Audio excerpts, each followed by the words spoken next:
Nous sommes donc avec Francis Lay, qui est l'avocat du proviseur qui avait été menacé de mort et qui avait demandé à une élève de retirer son voile islamique fin février. Et la question qui est essentielle, c'est que ces attaques, est-ce que le jugement, d'ailleurs, est-ce que le tribunal a pris ça en compte, est-ce que ces attaques ont un lien avec la religion de ceux précisément qui attaquaient ce proviseur? Alors, en ce qui concerne les prévenus qui comparaissent en général devant ces juridictions, qui se sont exprimés sous l'anonymat, comme par hasard, ils contestent tout lien avec des réseaux islamistes, même si pour certains, ils ont affiché leur religion, comme à Bourg-en-Bresse. Non, ce qui est aussi important, c'est de rappeler que l'élève majeur qui avait refusé d'enlever son voile et qui va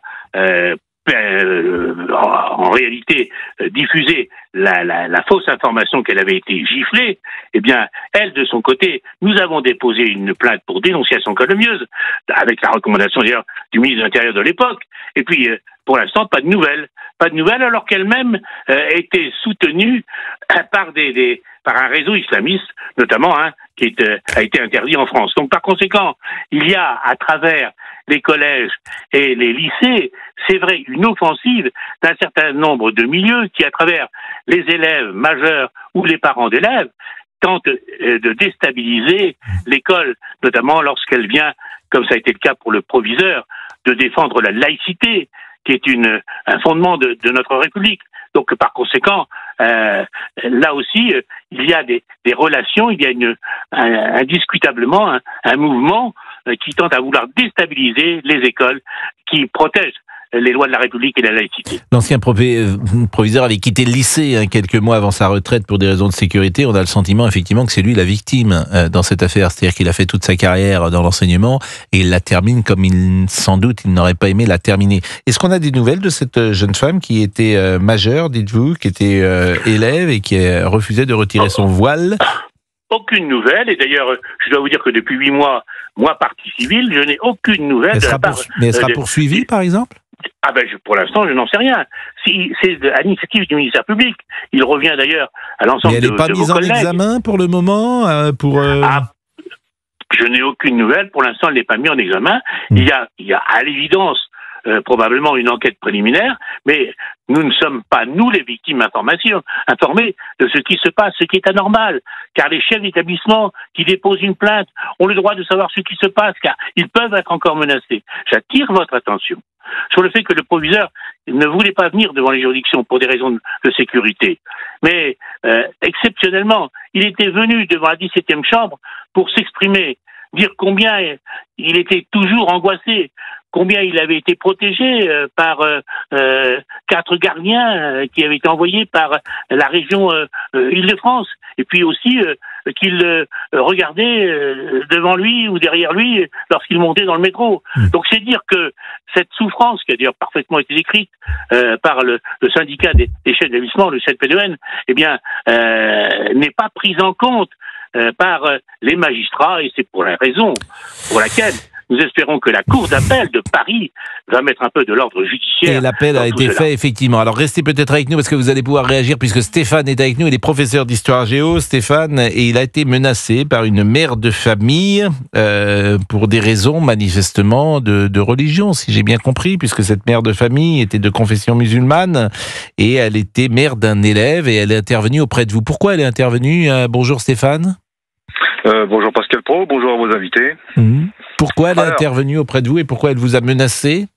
En fait, c'est parti d'une affaire qui est reposée sur l'antisémitisme au départ. J'ai donné à mes élèves de 3e un devoir sur les persécutions nazies dans l'Allemagne du Troisième Reich, d'accord, et cet élève m'a donné une copie absolument blanche, elle n'a pas voulu répondre. Donc après, donc elle a répandu des rumeurs dans la cour en disant que j'avais eu des propos islamophobes et à caractère raciste, ce qui était faux, parce que j'avais rendu sa mauvaise note, et la mère a exigé de venir me voir. Je précise que ces faits sont arrivés 8 semaines après l'assassinat de Samuel Paty. Nous étions encore dans un contexte assez difficile, assez lourd. Et la mère de famille, dans l'établissement où c'était à Cognac, en Charente, m'a directement attaqué en disant que j'étais quelqu'un de raciste, d'islamophobe, que j'en avais fait trop autour des séquences de commémoration autour de Samuel Paty, et que je devais bien réfléchir à ce qui était arrivé à Samuel Paty. Voilà. Donc ça a été des menaces directes. En public En public, oui, parce que j'avais 2 collègues qui ont été témoins de ces faits, ce que j'ai relaté dans le procès-verbal d'audition au commissariat de Cognac. Mais hélas, il semblerait que la procureure d'Angoulême n'ait pas tenu compte de l'ensemble de ces faits, de ma plainte, et a classé l'affaire sans suite. Oui, j'étais particulièrement je vous comprends. D'ailleurs, c'est une affaire extrêmement intéressante qui mériterait qu'on enquête, si j'ose dire, en tout cas journalistiquement. Absolument. Est-ce que vos collègues vous ont soutenu ? Les collègues ont été interrogés. Est-ce qu'ils ont été dans le sens de vos déclarations ? Alors, si vous voulez, grossièrement, il y a 2 groupes. Il y a un tout petit groupe, notamment mes 2 collègues témoins et puis quelques collègues supplémentaires qui m'ont soutenu. Par contre, les autres, pas du tout. Ça a été une hostilité flagrante, surtout de la part des syndicalistes islamo-gauchistes qui m'ont laissé tomber. Et plus grave, mon chef d'établissement était systématiquement contre moi. Il a reçu cette mère de famille individuellement, sans que je sois présent. Et donc, il a eu qu'une version des faits, et il ne m'a pas soutenu, m'a complètement abandonné.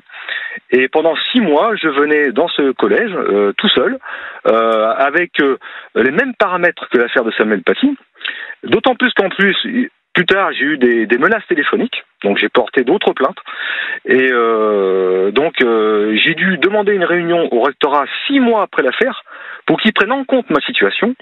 Et d'ailleurs, j'envoyais des mails régulièrement. Et en guise de réponse, j'avais eu un numéro vert pour un psychologue que je devais consulter. Voilà, c'était la seule réponse que j'avais eue. D'accord. Et puis des encouragements. Et aujourd'hui, vous êtes dans le même... C'est un lycée ou un collège dans lequel vous étiez ? Alors là, actuellement, je suis dans un collège. Je ne vais pas vous donner l'endroit exact. Non, mais est-ce que vous êtes dans le même ? Est-ce que vous êtes dans le même non, pas du tout. Donc vous avez quitté ce collège ? Oui, j'ai été exfiltré, c'est-à-dire à ma demande, au mois de juillet, c'est-à-dire plus de 6 mois après les faits. J'ai exigé une réunion au rectorat de Poitiers, et ils ont enfin tenu compte des faits qui se sont déroulés grâce au rapport de gendarmerie qui a été fait et au commissariat de Cognac également. D'accord. La gendarmerie d'ailleurs a assuré ma protection, parce que j'étais dans une situation de danger imminent à un moment donné, d'accord. Et donc j'ai demandé mon exfiltration, mais il a fallu que je fasse la démarche personnellement, seul, d'ailleurs, pour que je sois exfiltré. Et c'est surtout parce que, si vous voulez, le rectorat ne voulait pas trop faire de vagues autour de cette histoire, d'autant plus qu'il y a eu un article dans le journal Valeurs Actuelles, d'accord, et c'est ça qui a déclenché, si vous voulez, leur réaction. Mais tant que les DRH, directorats, n'ont pas de médiatisation de l'affaire, bon, souvent, c'est le pote-vague. On connaît évidemment ce système. Là, vous témoignez d'une certaine manière, de manière anonyme, puisqu'on est en radio. Vous accepteriez de venir sur un plateau de télévision, ou pour des raisons de sécurité, ce que je comprendrais tout à fait, vous n'avez pas envie de médiatiser cette histoire ?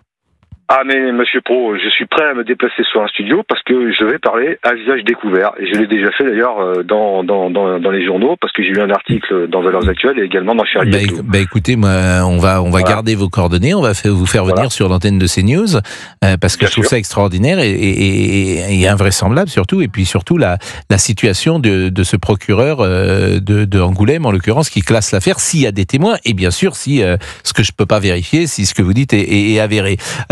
Peut-être que Maître Francis Lec a une réaction à cela. On a le sentiment vraiment d'une démission, une soumission, vous appelez ça comme vous voulez, mais qui peut nous inquiéter, Maître Lec. Moi, je refuse, je l'ai indiqué dans mon communiqué, ce qu'on appelle l'abandon judiciaire. l'abandon judiciaire. Et là, le classement sans suite pouvait faire l'objet d'ailleurs d'un appel auprès du procureur général. Mais tout cela, c'est un véritable parcours du combattant pour ce professeur d'histoire que je salue, et qui a été manifestement courageux dans son enseignement. Mais vous savez, les menaces qu'il a subies sont malheureusement, insultes, harcèlements, menaces, sont de plus en plus importantes dans l'éducation nationale. J'évoquais l'enquête faite par Georges Fotinos pour le SNPDN, qui est le syndicat qui assure la majorité des chefs d'établissement. 71% des parents d'élèves, entre 2013 et 2023, mais surtout en 2023, se sont rendus responsables d'insultes. 56% à l'égard des chefs d'établissement ou de leurs collègues, de harcèlement, et 54% de menaces. Donc ça aussi, c'est pas seulement vrai pour les chefs d'établissement, mais c'est aussi vrai pour les professeurs qui ont des enseignements qui les exposent. C'est l'histoire, c'est l'éducation physique. Donc par conséquent, il ne faut pas reculer face à ces menaces, face à ces personnes qui veulent substituer les lois de la République à d'autres systèmes, à d'autres constitutions dites religieuses.